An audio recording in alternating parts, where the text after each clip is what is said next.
The Cleveland Cavaliers have the best record in the NBA.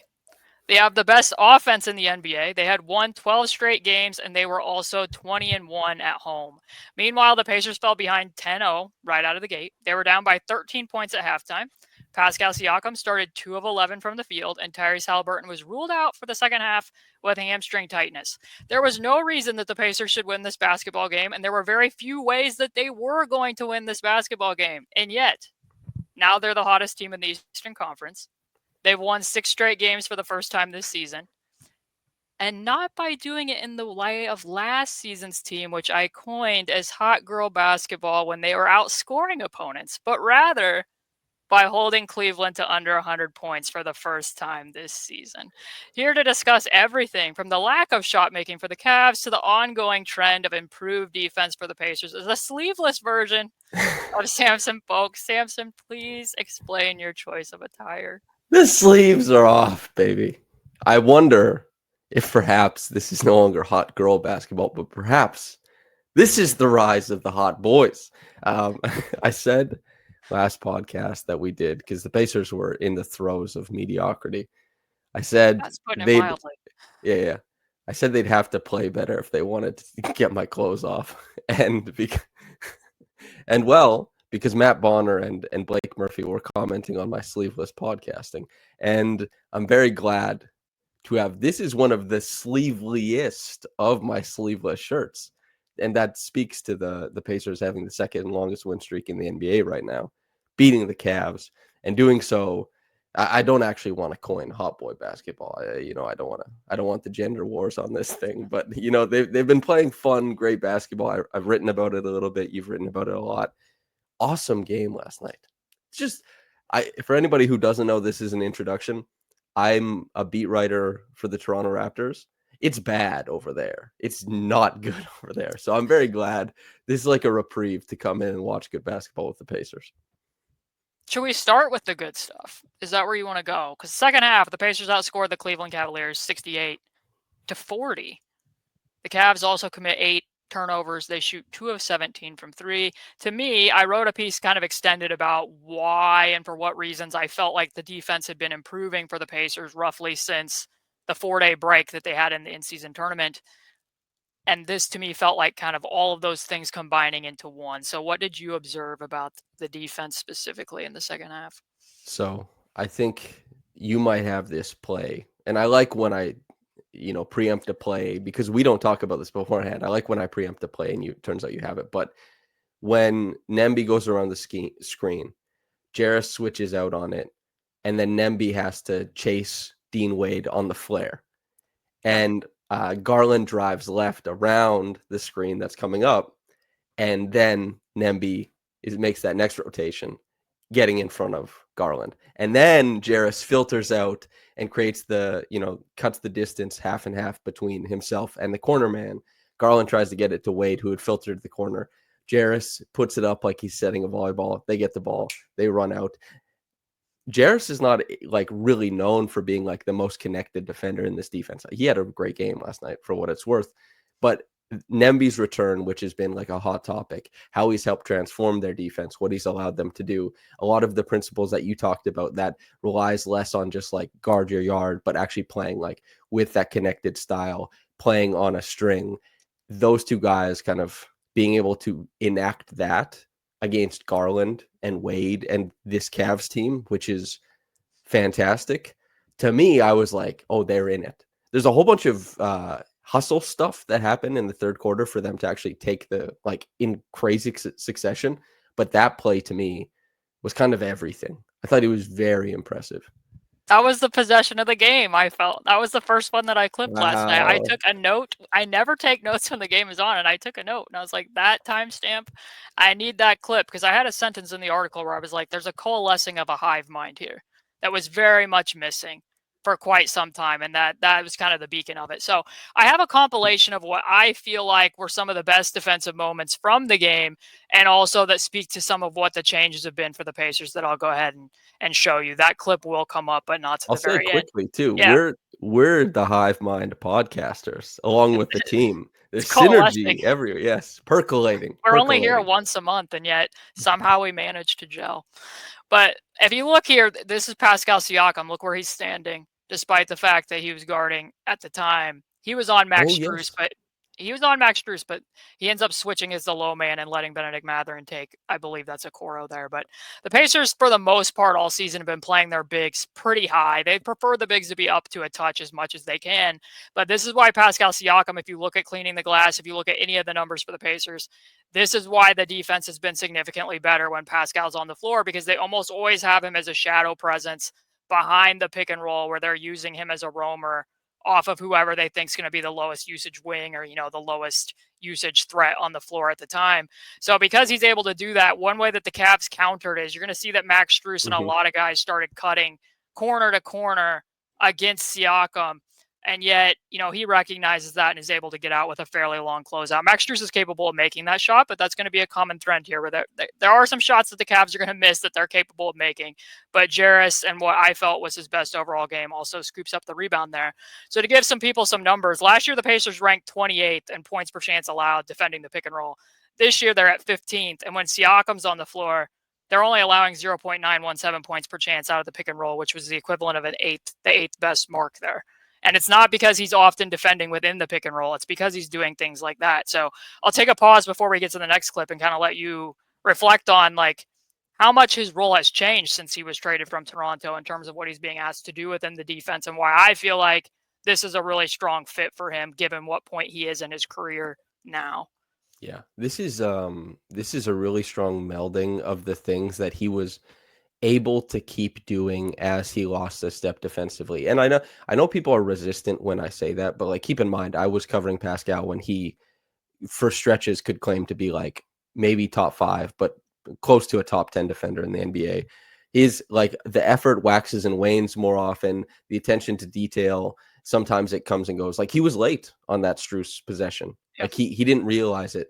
But that's a good thing too, because even though Strus missed, you realize like not only did he shadow in the heart of the paint there, but also you know that possession can get better. Like Pascal can be more in tune, and that the principles of that scheme work because it can get better.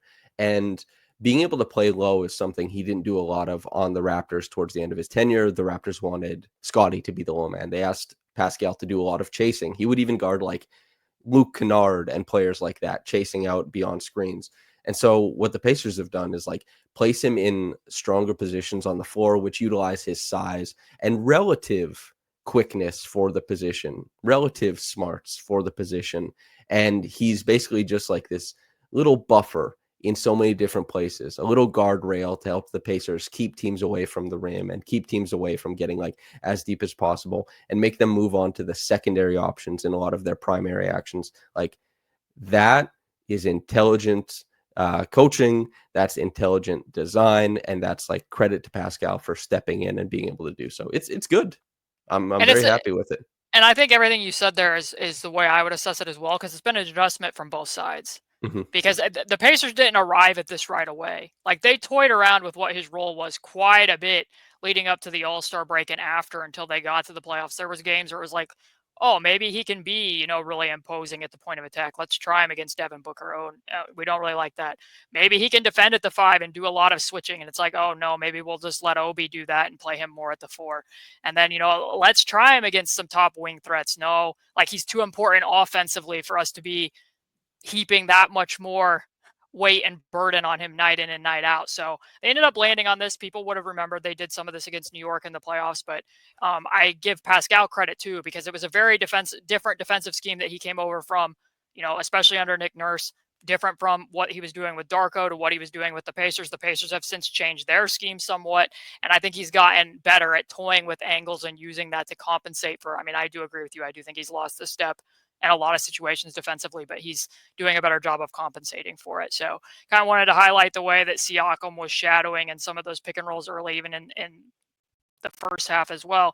And then this obviously is in the third quarter that you talked about, where Ben Shepherd, you know, he's starting in place of Tyrese Halliburton. And very quietly, there are things that Tyrese does that have helped the defense over the stretch.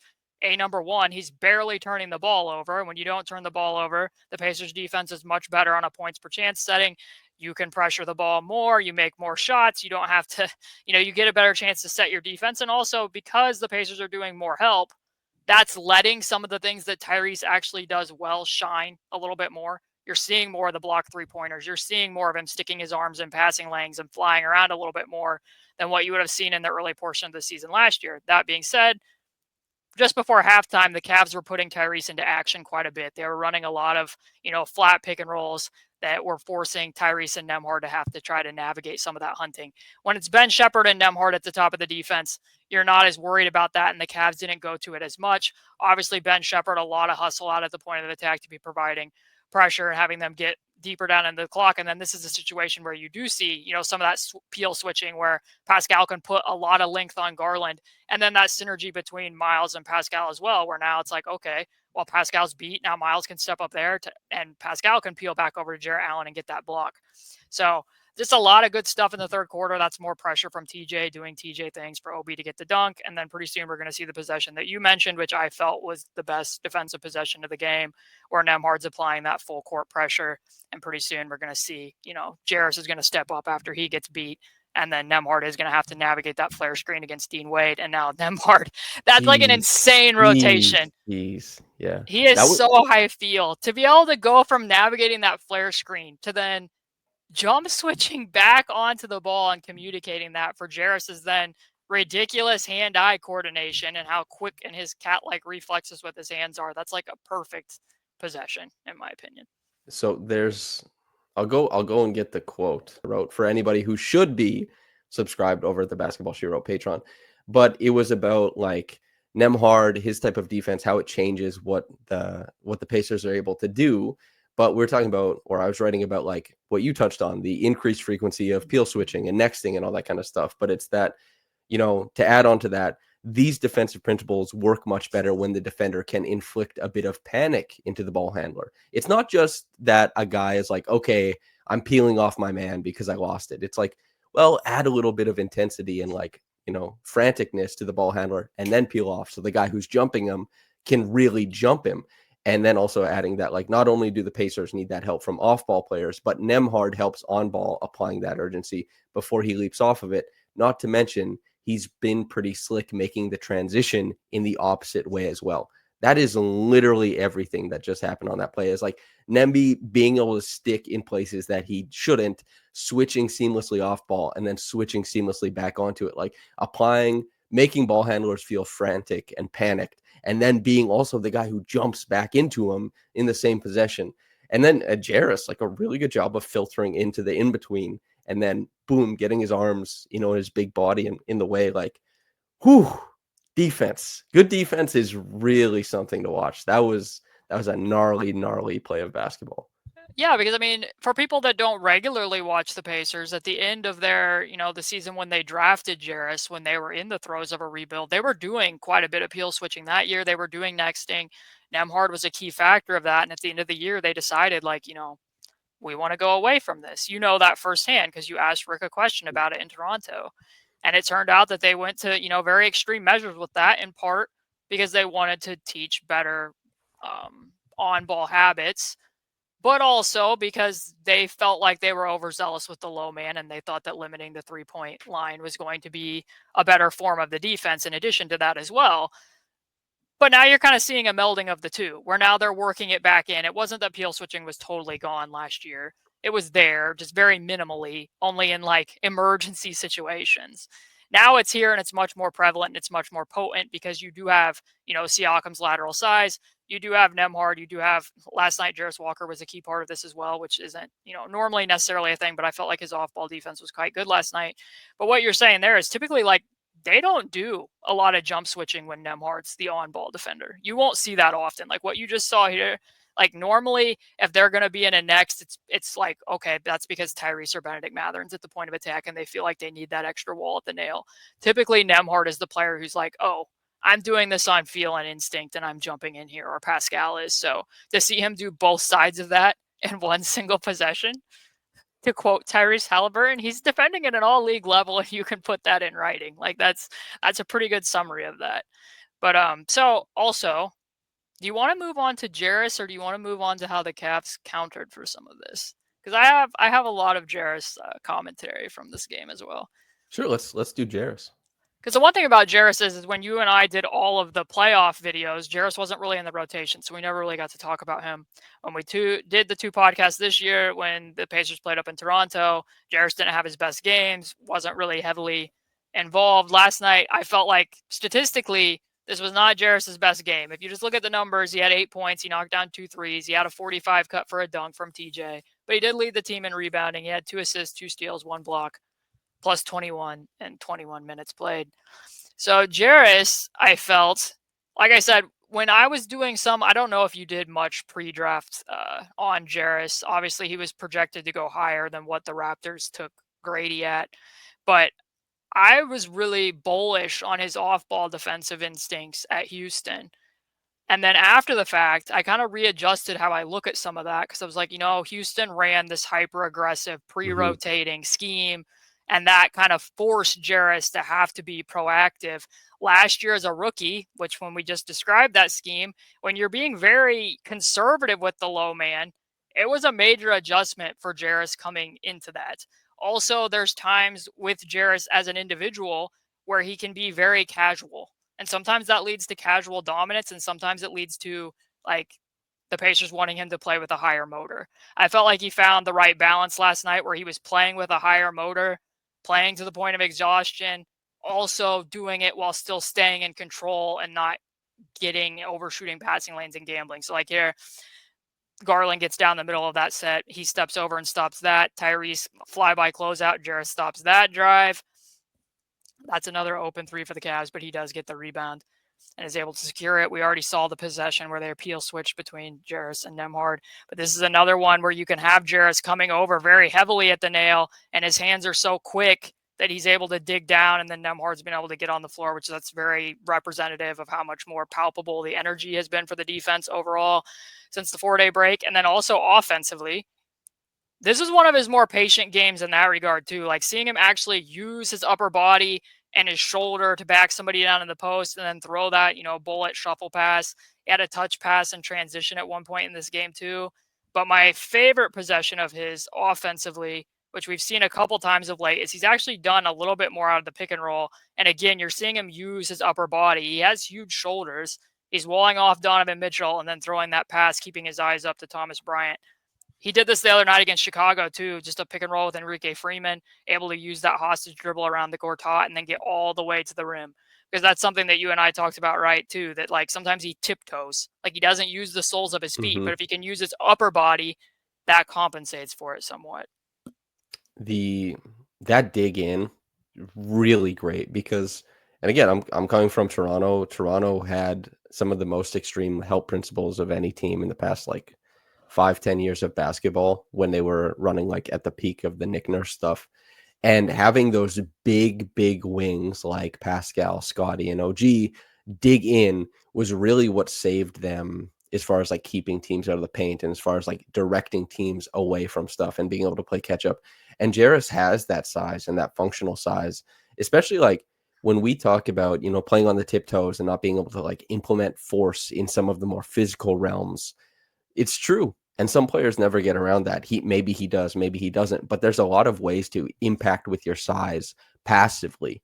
And that passive size of being in the right place, it's a lot of what Pascal has succeeded at. There's not a lot of force to Pascal's defensive game, but it's I'm in the right spot. People know I'm here. I'm dissuading the other team constantly. And Jarus, if he finds that right tenor of okay, I'm here, I'm there, I know where to be, then he can, as a younger player too, start to apply force. Some of what we saw at Houston with their line of scrimmage that they would set defensively is there's a lot of force you have to apply. There's a lot of intensity.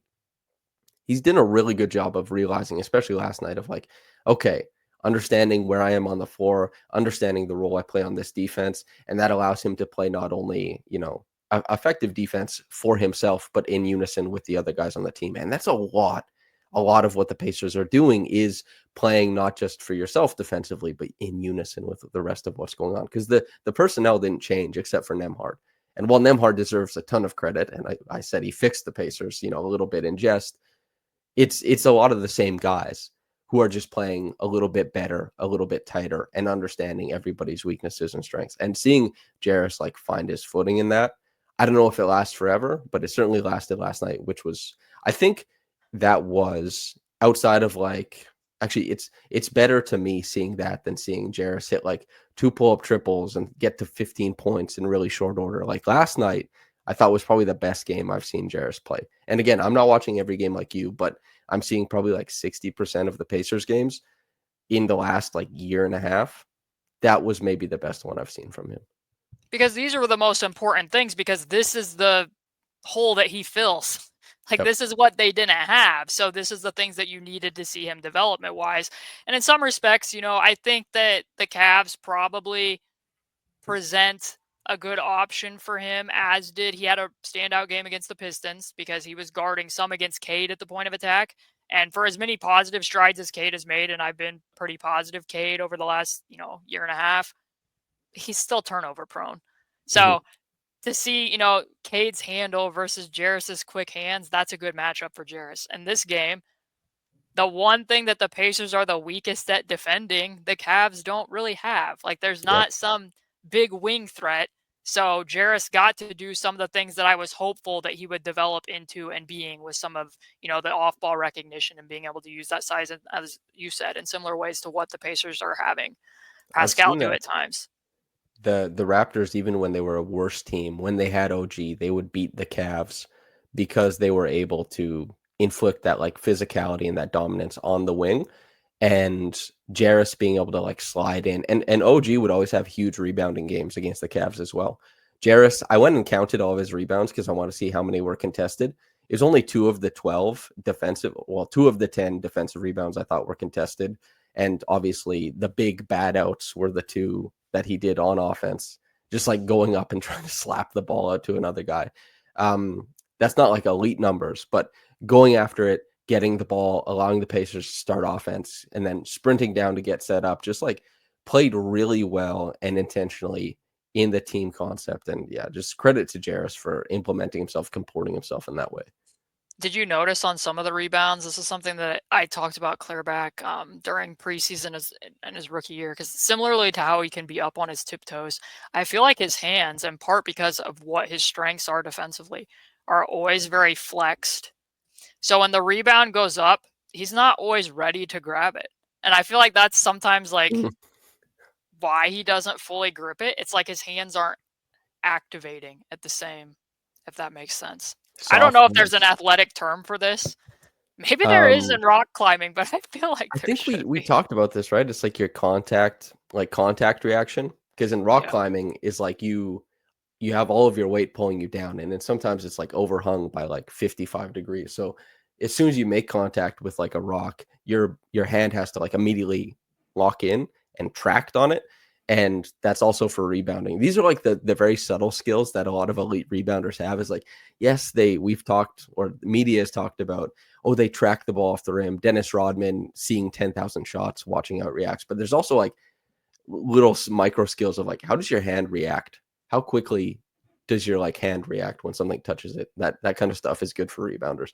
Jarace could be a guy who will benefit from like bringing to 2, I think, in the future for contested defensive rebounds. And he gets up there, man. But also, yeah, I wonder what happens with like the box out contested rebounds, especially since he's not playing like low in his center.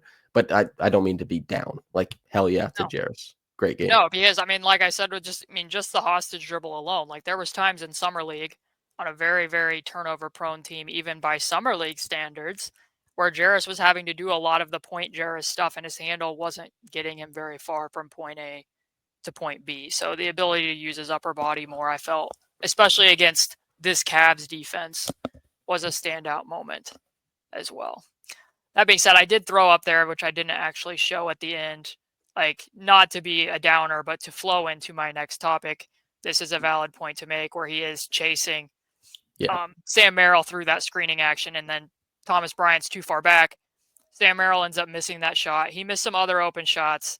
So that's the next thing that I kind of want to talk about, because the Cavs, when I looked it up on Second Spectrum this morning, their actual effective field goal percentage on shots last night was 40.2% on threes, I should specify. Their expected was 55.2%. So they're 15% below their expected shot quality just from the 3-point line last night. The Pacers were also a little bit below theirs. It wasn't like they shot the ball well either.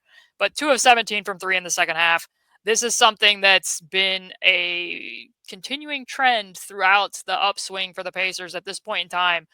Since the in-season tournament break, their opponents have shot 4% below their shot quality from 3 against the Pacers. So when you were watching some of the game last night, I don't want to term it as luck, but people should know from analytics, like you have a much better chance as a defense of impacting the location of shots and the volume of shots than you do the conversion rate on shots. So the Cavs did help the Pacers out by shooting as terribly as they did. Yeah, there's a couple shots you're like, Garland makes those. Donovan makes those. Strus makes those. Like that corner that Pascal, when he was the low man and Pascal kind of fell asleep, like he was present for the play in front of him, but he wasn't present for the cut behind him. Like that shot, Strus hits quite a really high percentage of the time, I would think. But as far as like, I don't know what the average amount of like difference there is between expected and outcome. Like I'm sure there's 15 is wide. yeah, 15 is wide. 15 is definitely wide. I would assume like 7% is totally like happens, if there's a 30 game slate, there's a 7% difference on like 12 teams at least, I feel like. Like it doesn't match or track that close. Maybe 7 is a little bit wide too. Maybe it's like 5. Anyway, this is nonsense that I'm saying. I don't know the stats of it. However, it's true. The Cavs missed some makeable shots last night. However, that is important, but the run that the Pacers made was not due, like the one that got them right back into the game was not due to shot making.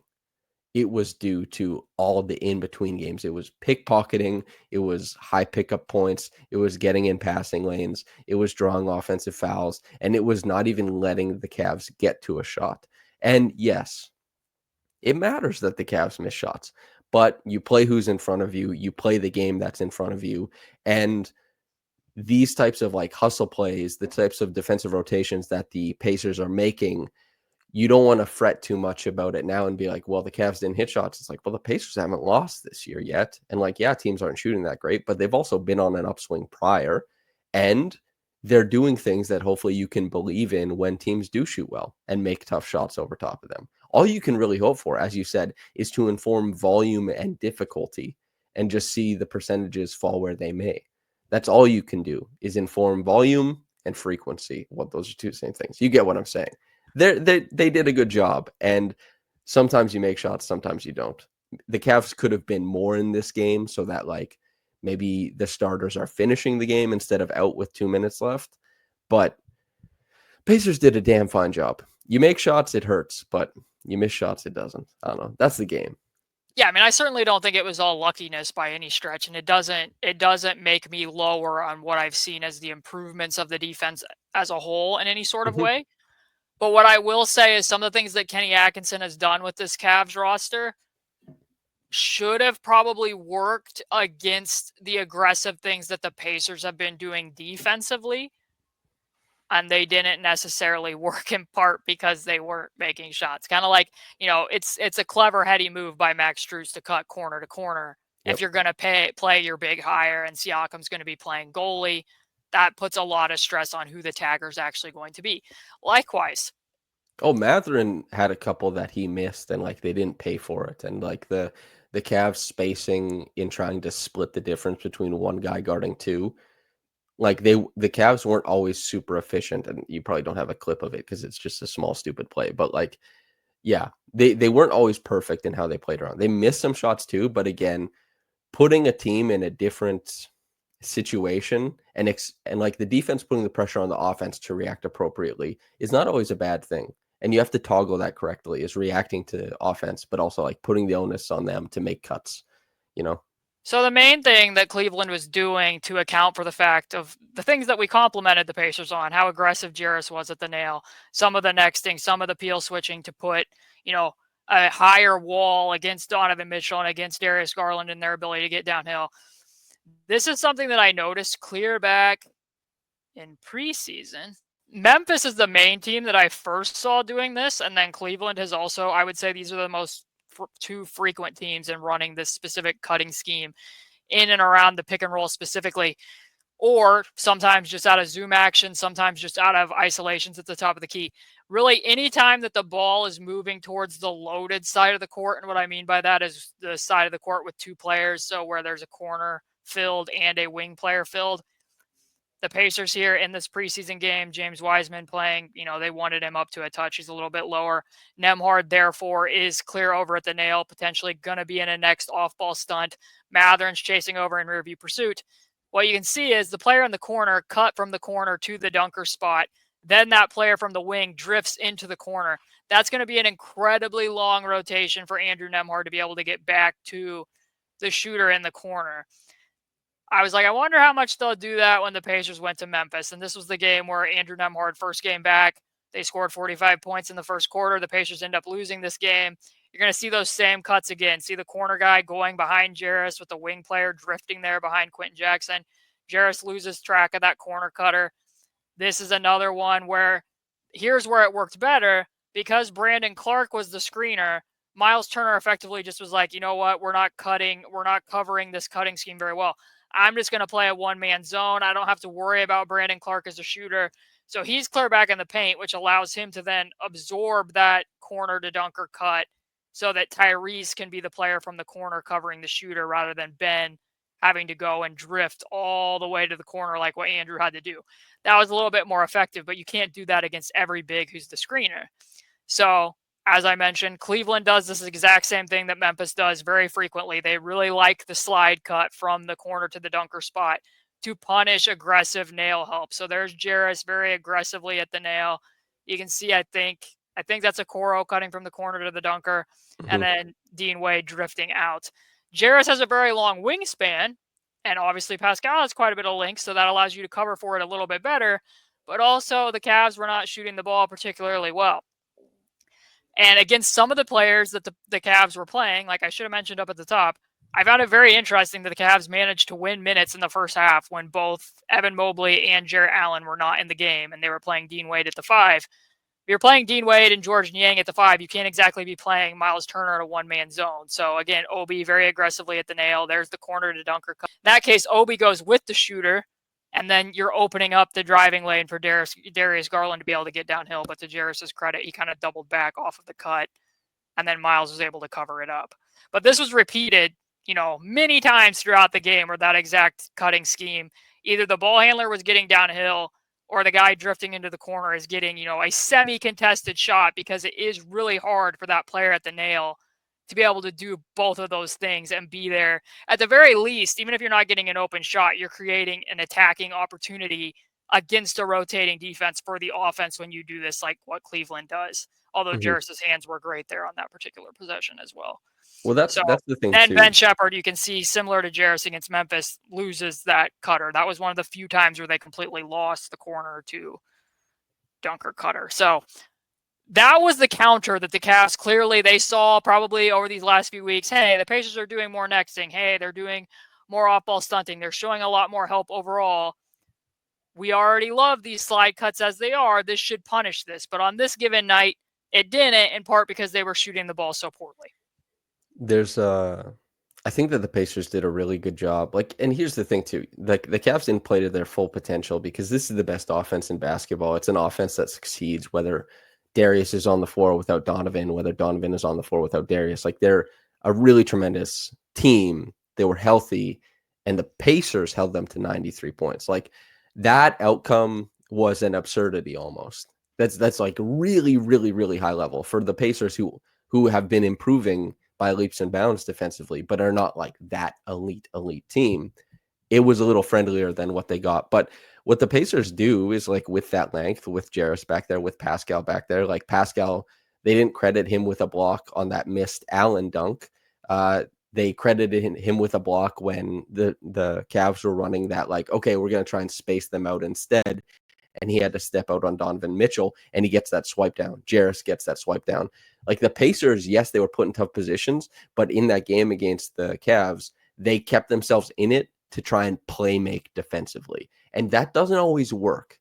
It doesn't always work. But for last night, the Pacers, they got put in tough positions and they had enough defensive playmaking in those tough positions to get enough positive outcomes to keep churning forward and put themselves in transition a little bit. So these aren't like ironclad, oh yeah, we got the Cavs figured out, but they kept themselves in it, got a little bit of shooting luck, and made plays defensively when they're, it's on the knife's edge. It could go one way or the other.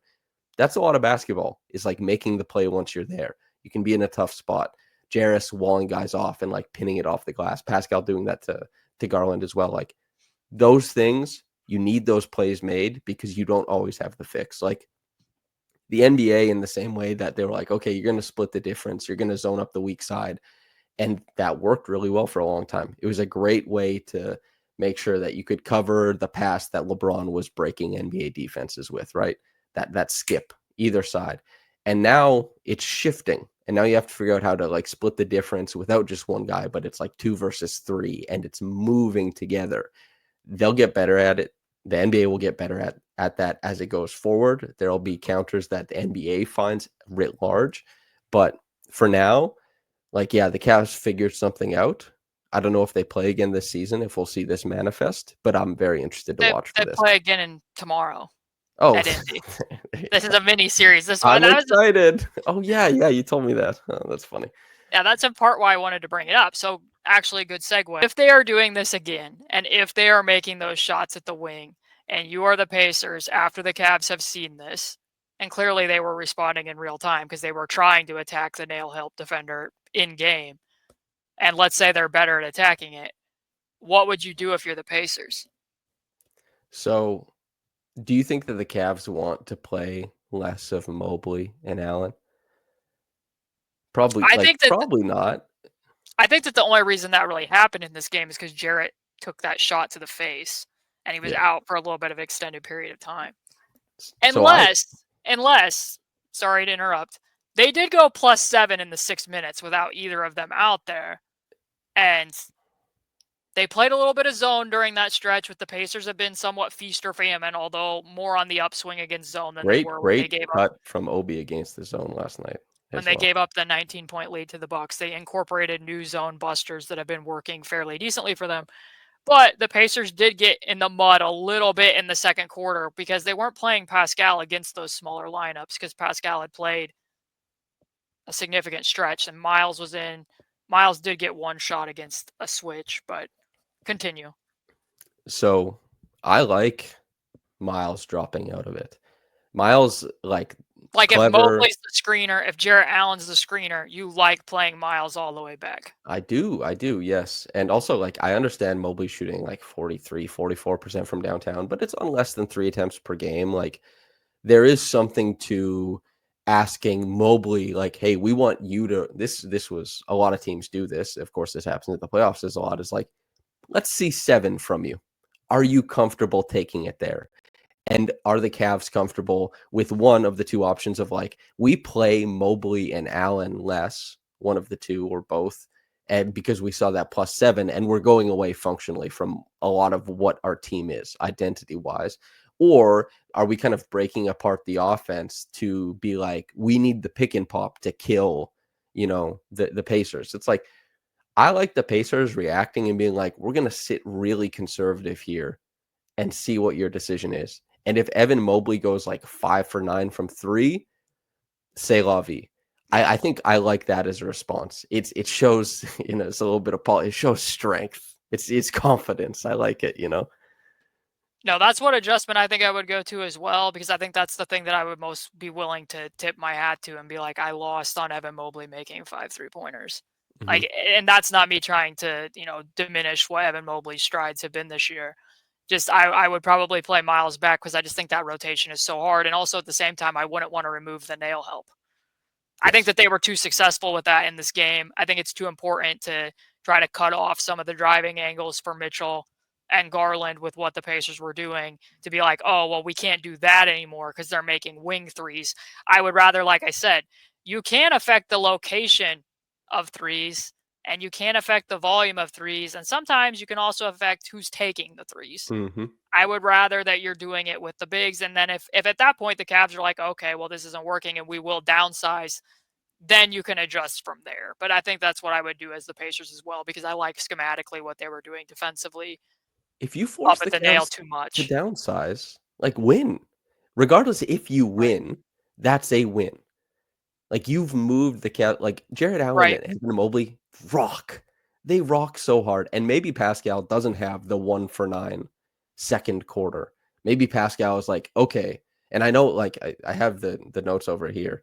I took notes for this, believe it or not. But, like, he was a little bit like too eager to take the jumper on Dean Wade when he had him in isolation in the fourth quarter. But there's a possibility that Pascal doesn't have as kind of like a offensive game if Mobley and Allen are less present. Like, that could be something very serious for the Pacers. So if you move the Cavs off of two of their best players even slightly, hit that button. Hit that Yeah, button because I hard. mean, I would imagine too that like the Pacers were having to react in real time to the fact that the Cavs were having to react in real time that Jared Allen got hit in the face. Like Mhm. if they think that they're going to play smaller, I would think that the Pacers would be more proactive to put Pascal back in the game against those smaller lineups rather than trying to live with some of the, like, they didn't really have necessarily isolation guys out there Mhm. against what was going to be more of a switchable lineup for the Cavs. Well, too, So there if was also that one play where I thought that Turner played like close to up to a touch, and Shepard and Turner kind of put Allen and Garland in a box. Like, Shepard was right on Garland's hip, climbing over the top. Turner was making sure that Garland didn't get it easy to his right hand, but he's hanging his right hand in the passing lane to Allen. Allen is kind of like sidestepping his way down the lane, and it's just all very uncomfortable. They kept the pick and roll to a 2-on-2 with their effort. And, like, it's not always that they have to have nail help. Like, there's some possessions where they don't explicitly have to have that, and credit to Turner, because you and I have been, well, I won't include you in this then. You can include yourself if you'd like, but I've been like, hey man, this defense is not what was like, this is not what I'd come to expect. And in covering the Pacers playoff run, in covering part of like last season and this season, it's like, man, the change and the flip from like a good Turner game and a bad Turner game has been quite severe, but lately it's been quite strong. And last night you saw, like, not only is he making good independent decisions, but like the compete level is high. Like those short closeouts to Allen for 8 or 9 foot push shots, like, he's just active in the middle. I want to keep him there, and I want him to keep affecting, especially while he's on this run, and hopefully this run continues for however long. right, because I mean they won't always be, if it's Ben Shepard or it's Nemhard, they won't always have somebody almost pre-rotated to the Mm-hmm. nail to the extent that they were doing with some of the other defenders that were on ball. But I do agree. I mean, you and I talked about Miles on the last podcast that we did. We had a whole section about his defensive film and being somewhat puzzled about what he was doing in the pick and roll at times up in Toronto. And while I do think that it's helpful to have, a whole second body behind him as well, a lot of the times with Pascal, and you can see that reflected in the numbers. I did point out in my own column, and I do wholeheartedly agree with you that over the last month, I think that he's been more of a deterrent, and that's in part because of his own ferocity. And I will give, same way that I thought Tyrese didn't look like himself, and lo and behold, he wasn't himself to start the year, and that Andrew was dealing with knee issues before Andrew was even sitting out with knee issues. Miles was at times listed as questionable. There were times where he missed a game here or there, and he was also being pressed into playing more minutes at times because, their other two centers tore their Achilles tendons. And now, fortunately, I mean, we barely mentioned him, but I've actually been fairly impressed by Thomas Bryant, to be quite honest. I have that been. Given that that they one don't play. really have a backup big and how well he's very quickly adapted to what the Pacers do on both ends of the floor, it's better than what it's been. Like, There was the one play we talked about before it started, when the Cavs ran 77 skip, a favorite of Halliburton's. And D. Mitch, man, he comes off the corner, and Thomas Bryant is like, "Let me slide with you and swat your shot away at the bucket." I was watching that. I was like, "Whoa, Thomas! Hell yeah, the tank engine!" I couldn't believe it, man. well, look at this. There was a moment where Thomas Bryant got Evan Mobley to drive to his offhand and contested that. And then not only that, but he ran the floor so hard that he got a high seal and transition like the Pacers love and finished. That's a terrible shot, though. But Like, he finished it. He's he getting made pushed it. off his spot by George Niang. But My point being is there's been other bigs that have come to the Pacers and have talked about. I mean, Pascal's even talked about it. How much of a conditioning adjustment it was, even though the Raptors play a high transition frequency, but there is an adjustment for how often the Pacers run off of makes and misses that many players have talked about. And given that Thomas Bryant was not even playing for the Heat to necessarily be in game shape and is doing some of these things, I'm not saying he's like changing the outcome. He was very good in the game against Chicago, but I thought it was worth a mention. He's worth a mention. Of course, he's been fun. Like that was every team, good teams need somebody, like many players over the course of the season, for you to be like, hell yeah, nice. Like anytime you cover a good team, and the Pacers look like more and more like they're rounding into that. I think that, what are they, 20-18 at this point, or 22-18? I don't remember. Anyway, I cover this team. Hello.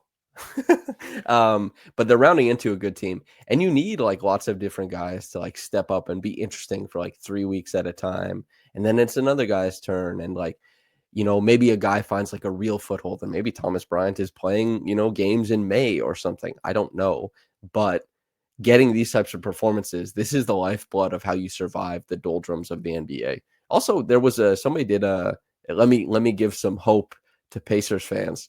Somebody did a research like 2 years ago, and they said that the best indicator, the best month of basketball to indicate success in the playoffs was January. So there you go.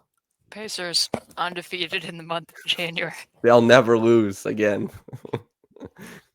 Last topic. Big late game shot making from Andrew Nembhard and Pascal Siakam. So wanted to show some of that film as well. Are we wedge screening? Yeah. Oh, we are definitely screening. wedge screening. Because I want people to understand, I've written about this like 2 times. I wrote about it at the end of the Philly game. Obviously, Tyrese isn't involved here. Typically, it's Andrew, Tyrese, and Siakam, with Ben and Miles taking up the same spots that we're seeing here. In this game late, it ended up being somewhat Jarace because Jarace was being guarded by Darius Garland, and they more so just wanted to involve whoever they thought was the weakest fifth person on the floor. But for people who don't know, the wedge screen is the guy coming up. Typically, it would be a 2 guard, but the Pacers just involve whoever has the weakest defender. It's going to set, you know, a back screen for Pascal there around the slot area. If Pascal can slide to the low block and get a post up, great, they're happy. If he can't slide to the block, he's going to go and set the wing ball screen for Nembhard or Tyrese or whoever the ball handler is. This play, they go to this in the fourth quarter probably more than any other action when they need to create separation or when they're trailing from behind. And while I can't tell everybody like what the points per chance is on this specific action, I can tell you through my own observations, I have not seen many teams be able to kind of find a solution for guarding it. There's only about one coverage that I haven't seen people try that the Pacers haven't found an answer for. And part of the reason why it works so well is because more often than not, like what Okoro's doing there against Jarace, the person guarding Pascal is going to duck under that wedge screen because they don't want to just let Pascal slide directly to the block.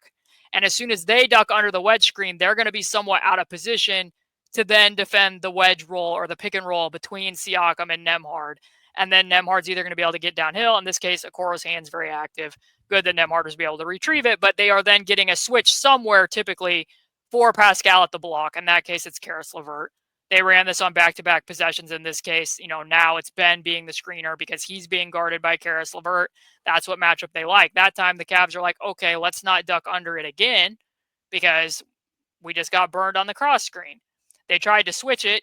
Now Okoro's having to go to Ben. The ball gets back, and you're going to see Pascal has the mismatch against Jarus, you know, again. And this is going to be somewhat of a tough shot that he ends up making while also getting fouled. But there is a long history of this working out. They ran this against Orlando when Tyrese was the ball handler. This was one of few times they were able to get Tyrese separation from Jalen Suggs. Orlando was defending the wedge roll straight up. Siakam sets a solid screen. Tyrese can just pull up from 3. Another example, like I said, during the Philly game, you're really able to toggle when you have Tyrese and Nembhard out there at the same time because whichever one of them's, you know, guarding the weaker matchup, that guy can be the screener, Nembhard can be the ball handler. In this case, sometimes it's really hard to involve Tyrese and Siakam at the same time because more often than not, if it's just a pick and roll, the 2 top wing defenders for the opposing teams are guarding you. Hence why it's better for it to be a 3-man action. This case, you know, you're getting Tyrese Maxey in the post. They scram it out. Miles makes a great cut to the top of the key. And because Siakam can shoot, he can backpedal to the 3-point line, make the corner three. Like over and over and over again. They ran this 3 times in a row. And whichever one of the two is getting, like I said, whichever one of the two is getting the weaker matchup, Siakam can throw it back out. He can get it against Jared McCain. He can make the turnaround step back. And then this one I really like for Tyrese's sake, because now they're going to duck under it. Paul George is going to be like, I don't want to give up that again. So then Tyrese just gets downhill, and Andrew really practically works as like, an offensive lineman there to create space for Tyrese. Another case, this one, another great example against Golden State. I wrote about this one. Draymond doesn't want to give up the post up to Pascal either, so he ducks under. Steph's like, I thought I was showing and recovering. I don't want to be guarding Tyrese Halliburton. And then he ends up losing Andrew Nembhard under the rim. Like, they get so many permutations out of this. I'm telling people that they may not always make the shots, but they typically get good shots when they're running that. There was also, and like credit to Nembhard, but with like just under 3 minutes left too, he rejected it, right? Like that baseline pull that he had. They were about to run the wedge screen, but like the Cavs were loading up so much on the wedge that Nembhard was like, I think there's space in this baseline corner for me to like kind of like boogie woogie and find my own shot too. And that's the thing too, is like it isn't just about like coming over the top of the screen. Like if the Cavs load up too much, it's like just reject and be like a good guard on ball, and that's a possibility for you to find your own shot too. And Nembhard, like, geez, the last however many games, it's been really impressive watching him. That's what I wrote about in my piece too, is like the stats don't say that he's an elite mid-range pull-up shooter, and he's not by the stats, but he did it to like that snatchback on Mobley. Like obviously he banked in the 1-3. That's some luck. It's reminiscent of the game winner, of course. But it's good to be able to throw stuff up and have it drop in. But like the snatchback triple on Evan Mobley was great. Like the midi hit over top of Mobley was great. That baseline look with just under 3 minutes left was really great.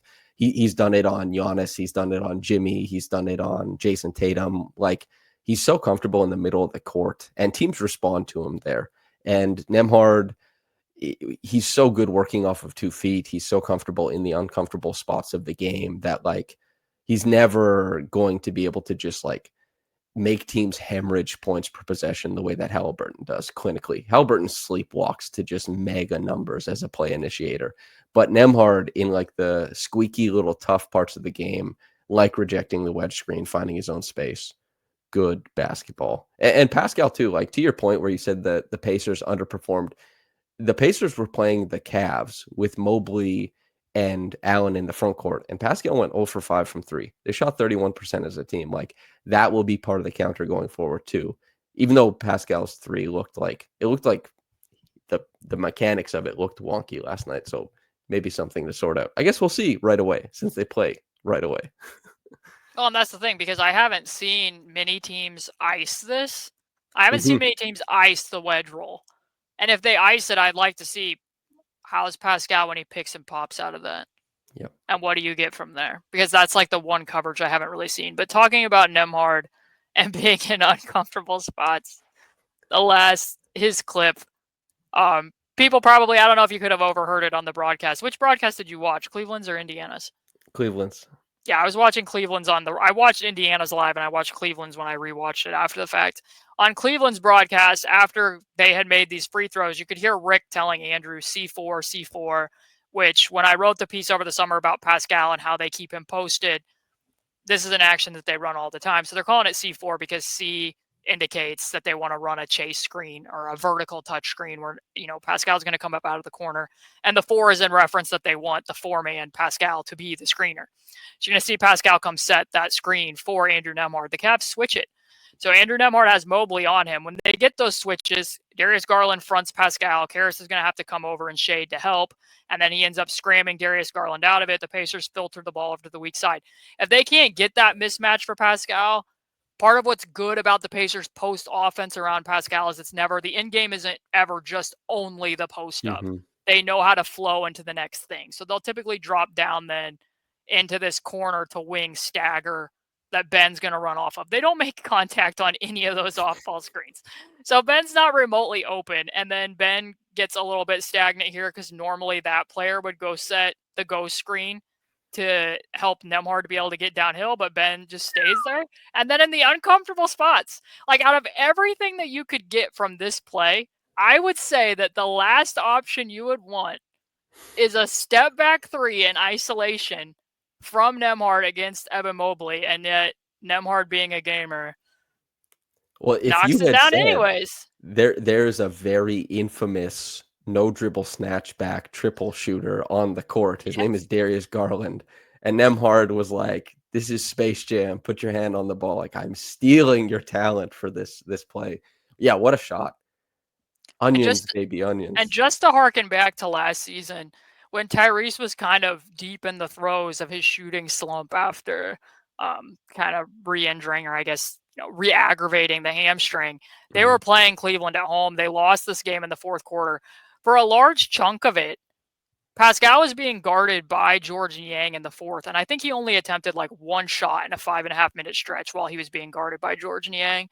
And this is that same play. Like they're having Pascal set that, chase screen up for Tyrese, and he gets the switch against Karis LeVert. And Tyrese is like, no, clear out space, because he was going to isolate against George Niang, despite the fact that he was in a very deep shooting slump at the time. So just as a contrast, like, it's very easy to forget that the Pacers didn't have a training camp with Pascal last year to be doing some of what they're doing, and now to be seeing them in the fourth quarter. And some of this, yes, is happening because Tyrese isn't in the game. He wasn't available. But also those wedge rolls are something that they're frequently going to in the fourth quarter, and purposing Siakam more within the offense, where, like I said, it's not always an in-game that, this touch must be for Pascal, but there's a pretty good chance that he's going to find an advantage, and that's very different from where they were last March. The Pacers are really interesting because when you think about high-level teams, and they were an Eastern Conference Finals team, right? And they obviously being able to go to Pascal for the best play, the most efficient play in the playoffs was a really nice thing to be able to do. They're interesting because Haliburton is like this great big gobs of points per possession initiator, but he hasn't made his bones being like this, like in-your-face shot maker, tough shot maker. He makes tough shots, but that's not really like some high-level stars is in the crunch time, like they'll be able to get to it. They're not going to pass out. And what the Pacers have in Nemhard and Pascal, these two really unique knuckleballers. They're just so different than like what the Pacers' base of understanding of offense is doing. It's not always the prettiest. It is a little bit grimy, but they're just so comfortable in the grime. They're such a great. Yeah, I know everybody just wanted, it's like just surround Haliburton with as much shooting as possible, just like play that style. And the Pacers didn't do that. They're just very fun and diverse in their approach. And as you point out, like there's so many counters that they can go to. Even obviously Ben Mathurin was so confident in that play being run that he was wide open in the corner and he wasn't even looking at the pass. And he was just like, I have to run around these screens. It's just like they have counterers. They have guys who are diverse in how they get their shots. They're a very fun team in that way. And I wonder what it looks like when they're like fully healthy, have, a 20-game stretch, and they're able to work through everything. Like, it should be fun. It would be a great time if they were all fully healthy at the same time. Yeah. Imagine if like Aaron Nesmith went from, playing basketball again, and Tyrese rapidly heals from the latest hamstring tightness. But these two teams play again, as I said, tomorrow on TNT at home in Indiana. How much differently do you expect this game to go? And let's say hypothetically that the Pacers do lose this game at home against, perhaps a better shooting Cleveland team, a less, a team that perhaps takes better care of the ball, though I don't really like that phraseology because I think that the Pacers did impact some of the turnovers that the Cavs committed. What would your impression of that be? There's like 6 plays, right? So in that third quarter, in succession, you have Nemby picks Garland from the back. Shepherd dives middle and gets the ball. Goes out. Mathurin gets a dunk. Shep draws an offensive foul on Garland. Shep swipes that inbounds, and they don't end up getting it, but like he jumped the inbounds, got it, and tried to throw it off. And then Pascal picked up Strus 85 feet and picked him clean. What the hell? There's juice. There's real juice here. When they get the full court pressure, like good things are happening by the numbers. And you've watched 60% of the games this year. There was a necessary time where I wrote an article as a listicle being like 15 times where they were completely lost. And also, before that 4-day break, very critical play where, Nemhard, Brandon Miller kind of loses the ball in the middle of the floor. It rolls and bounces between Tyrese Halliburton and Pascal Siakam to Cody Martin in the corner, who ends up getting an and one at the rim out of it. Like, yes, that is one highlighted play, but that was not a cherry picked example. Like, when the coaching staff and the players themselves were talking about, like, our effort wasn't there. We're not finding means of leverage. The I can friction isn't there. attest. When you and I They were lost talking 2 on the games last in pod, Toronto. yeah, when you and I were talking on the last pod about, like, is the cup half empty, still full? Both of us landed on the side of, I don't think major changes need to be made, but I said I'm concerned about the energy level. I was concerned about the effort. And you were like, efforts could be the easiest thing to fix. It could be the hardest thing to fix. Credit to the Pacers because they found a way to fix it. But that's a very underrated aspect of what the turnaround has been. Like, in a very simple way, they made the play better adjustment. Like, that's really what they needed to do. I was just concerned of what is causing this. Like, certainly the injuries were a contributing factor, but for players who weren't even necessarily dealing with injuries, you can almost see like a 180 turnaround. Like what that third quarter was last night, you were not seeing when they lost in Toronto, when they lost in Brooklyn, when they lost to a shorthanded Hornets team. Like, that wasn't happening. In addition to just how pristinely they are taking care of the basketball. So this was the reference I made the other time, was that in Dune, Gurney Halleck, and when Paul, they're going and he says, "I'm not in the mood, Gurney." But then they start fighting, they get into it, and he says, "I see you found the mood." They found the mood. And also, I see what Pacers fans say about me. You guys thought I was being polite when I said the cup was half full. Well, well, well. I'm drinking from this cup, baby. Slurping. You have dodged the question. So the question was, if the Pacers split this mini series, will that at all color your impression of what this win was or what any of this has been for you? No, I think that this was an unorthodox win. I don't expect this win to be what most wins look like for the Pacers. They relied on mid-range jumpers to beat the Cavs down the end, as they, like, Pascal and Nemhard both took insane shots. Like, the difficulty of the shots that Pascal took were nuts. The difficulty of the shots that Nemhard took were nuts. And they hit on some of them, but it wasn't even like they were lights out. Nemhard was 7-11 on the game, but Pascal was 8 of 21. And he made plays late, but it wasn't like he made every play. He missed that shot over Donovan Mitchell while he was trying to grift. He missed, and he actually did get fouled on that one, but you don't want to rely on the refs, really. He took a crazy shot over Dean Wade that he missed. I mean, and they did that being knuckleballers as they kept the Cavs to 93 points. The Cavs average like 123 points per game. They give up usually around like 111. I think that this game probably goes like north of 115, the one coming up. And I think both teams like kind of get it going more so. But then again, if Halliburton isn't in it, I don't know. It changes things a lot. There's a lot up in the air, but it doesn't color it at all. The Cavs are 33-5. The Pacers just broke a 16, 17 game win streak. They had like the genius, everyone loves them game against OKC, and the Pacers beat that team. And it wasn't as pretty. It wasn't as much stuff going on, but there were adjustments. There was hard play. There was good stuff. The Cavs were healthy. You put this thing in your pocket. You don't let anybody take it away. I'll make another movie reference. No Country for Old Men. The quarter flip when So he we're says, pushing "No." it. We're pushing back against more fluke talk, because I mean, to rephrase my own monologue, there was no reason for the Pacers to win this game, and there was very few ways that they were going to win this game, and they won the game. There's no taking Good that back. teams win games. Good teams figure out how to win games. Bad teams figure out how to lose games. I'm a And coach from the 90s, and I believe it. I sincerely hope that they get greedy and they win the next one at home too. I want them to remain undefeated for the remainder of 2025. But even if they don't, similarly to how you wrote after the loss to Oklahoma City, I thought that there was things that Tyrese could have done better in that game, but I wasn't lower on the improvements that they had made because they lost that game either. That's you and I. Maybe our media star doesn't burn as bright because we talk more so about process than outcomes, because everyone loves when you say like these guys suck because of this, because they lost. But it also allows you to, for the niche little audiences that we have, to say like, we were right a week ago about this small thing. You take the wins where you can get them, whether you're the Pacers or ourselves. All I know is that they're coming in hot. It's a different type of hot girl basketball. Perhaps this is the very demure, very mindful Jesus.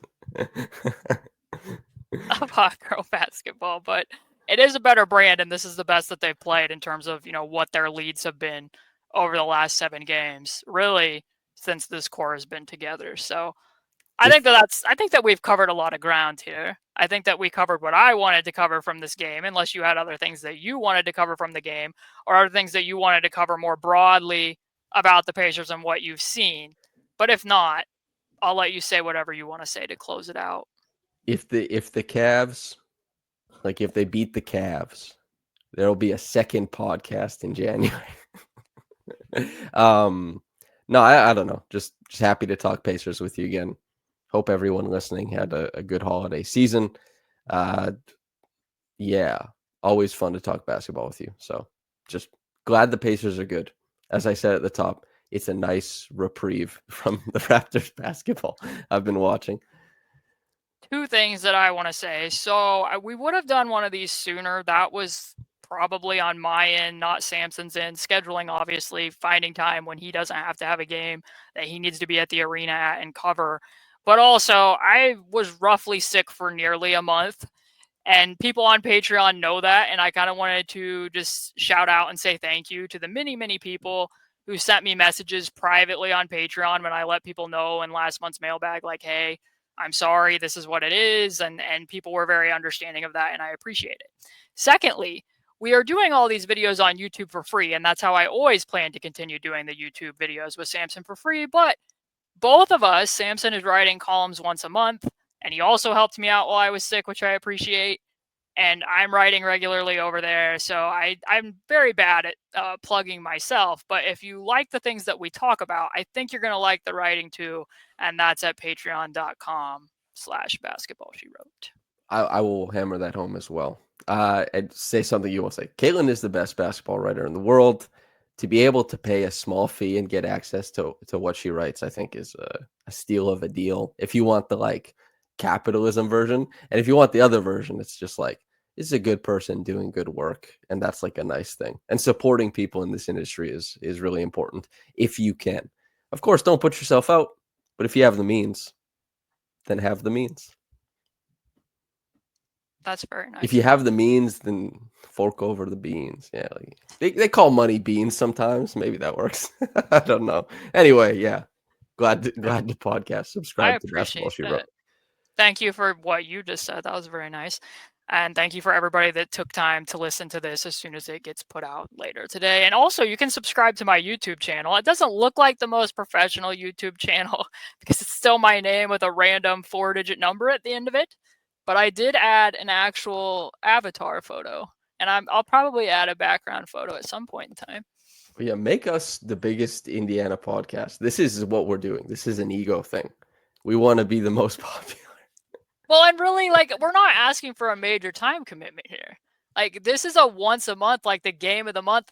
It was very fortunate of us that this is the game where it worked out, and this is the one that we picked, because this could have gone either way. Because, like, we don't know going into it. It's not like I texted Samson last night after the game and was like, the Pacers won, want to do this podcast? This was planned in advance, and if they had lost, we still would have been talking about this game. And you know how you know that? Because we've talked about the Pacers after they lost to the Raptors. It hasn't been all, it's not all butterflies and rainbows over here. And the next time, well, they'll be going to Paris. Perhaps I can coerce you into doing a podcast about the Paris. Well, I thought you had told me, and that's why I started writing. But you told me, like, you'll be the Paris correspondent. I'll send you to Paris. And here I am without any tickets. I never told you. Just for listeners, that's a joke. But, if anybody wanted us to do that, of course, I don't really think airports would be super thrilled with putting me on a plane right now. But you know. we need an angel investor to send us to Paris. Need more game coverage like this, highlighting the good play of the Indiana Pacers, who get very. I wonder, how many people do you think know right now that the Pacers are on a streak that don't regularly watch the Pacers? Probably not a lot. That I was bet like not many. when I met someone at the climbing gym. I was climbing, and an Indiana fan recognized me from your Patreon. And I was like, "Oh yeah, what do you like? What do you think?" Because they were about to play the Raptors, and and I was like, "Oh, are you gonna go to the game?" He's like, "I'm not really watching. They got to get good." Like he was doing what I do with the sleeves, but with his watch time. He was like, they got to be better until I watch. I bet Peter's watching a lot of Pacers. If I And had you to know guess. what? There was a lot of fans who told me that they were like, I'm gonna stay subscribed. It's getting hard for me to tune into these games. This is your Easy now. reward. This is what you earned for that early season pain. But anyways, this will be like the last time that I tried to close the podcast. Thanks for listening. Subscribe, all of those things. We'll talk to you again the next time we do one of these.